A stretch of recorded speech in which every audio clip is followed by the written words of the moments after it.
Alright, I promised in another video that I would show you my cantry.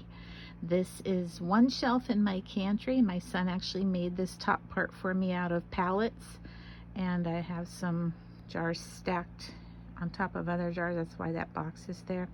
But I just wanted to show you real quickly just some of the work that I've done canning over. This is all from last year that we still have. I haven't even really started my heavy canning yet for this year, but this is from last year.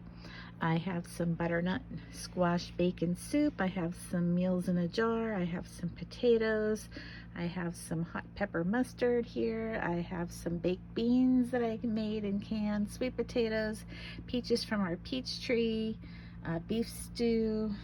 I don't even know what some of this stuff is. Oh, that is blackberry and peach lemonade concentrate from our peach tree and blackberry bushes. And so there's a lot of different things that you see here that I've canned.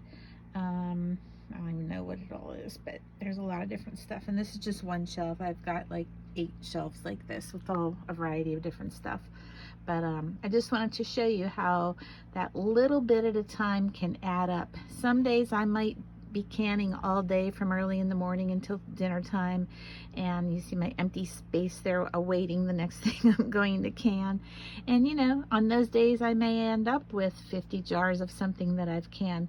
Other days maybe, and that was certainly the case when I did all the hot pepper mustard up here. We had an abundance of banana peppers, and I made jar after jar, batch after batch, all in one day. Ended up with a ton of them.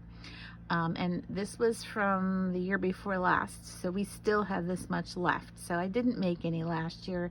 I did. Yeah, I made one batch last year because I just had so many peppers, but this year I didn't make any, and I'm not planning to make any because I still have that much left, and that'll last us for quite a while. And I've given jars away. So I have 6 kids. 5 of them are married and living elsewhere, and so I give them stuff that they like. The beans that I can pinto beans, kidney beans, the different beans that we use. And I just buy organic dried beans if they're not beans that I grew, and I soak them overnight and I can them the next day. I make recipes out of beans and can those, like these baked beans and the charo beans and the hobo beans and all that stuff. But I also just do plain black beans and kidney beans and pinto beans. It's so much cheaper and it's so easy to do and so quick. And I know that they're organic, and you know how they were handled and all that stuff. And we use them for recipes all the time. But there's many things that you can do that you can can. I made apple butter here. There's applesauce on another shelf. These are all from our apple trees. I have apple pie filling that I made up from apples from our apple tree and canned that on a different shelf.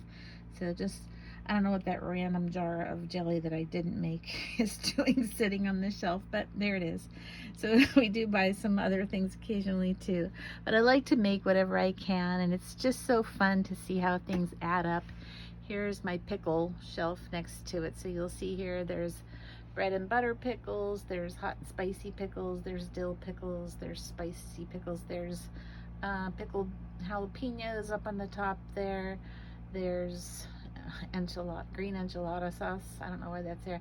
This is some kind of Mexican pickled vegetables, pickled hot peppers, and then there's barbecue sauce that I made and canned also. So a lot of different things. Nothing fancy in my cantry, which is why I'm not showing you all of it, because I just have random different shelves everywhere, and it's nothing pretty, but to me this is beautiful. You know, I love seeing all that God has provided for us and how He's blessed me to be able to put this away from my family's use in the winter until I'm able to grow more stuff next year, which to me is a big part of our homesteading experience.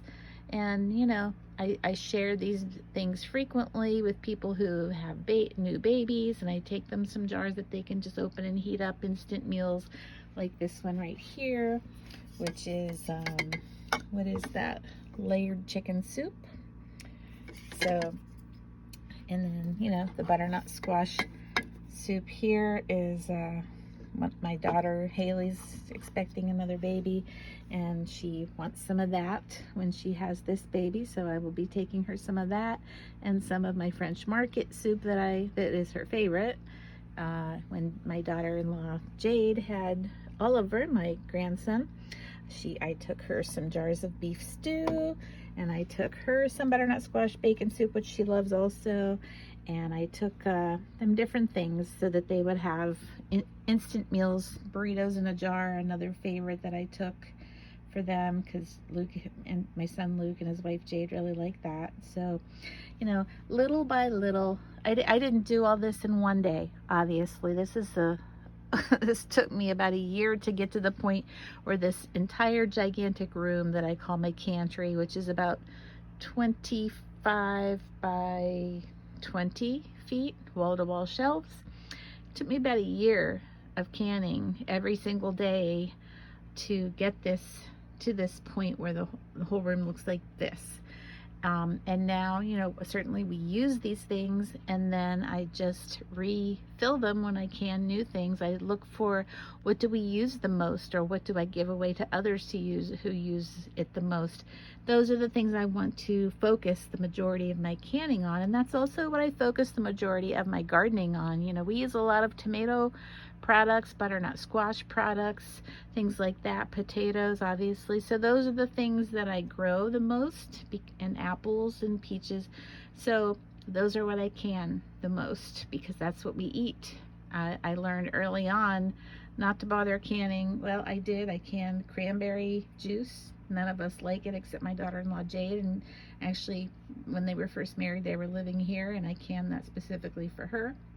And she's the only one that's drank it, so she'll get the rest of it soon. She's been little by little finishing that. That's what's right down there. Okay, so yeah, so again, grow what you eat, preserve what you eat, look for different recipes to use, the things that you like to eat and like to grow and that grow well for you. And little batches in the canner are fine. They will eventually become big batches like this over time. Don't get discouraged by starting small, because starting small is still starting, and that's my latest homesteading tip. Give me a like and a subscribe to our channel for more tips, and thanks for watching.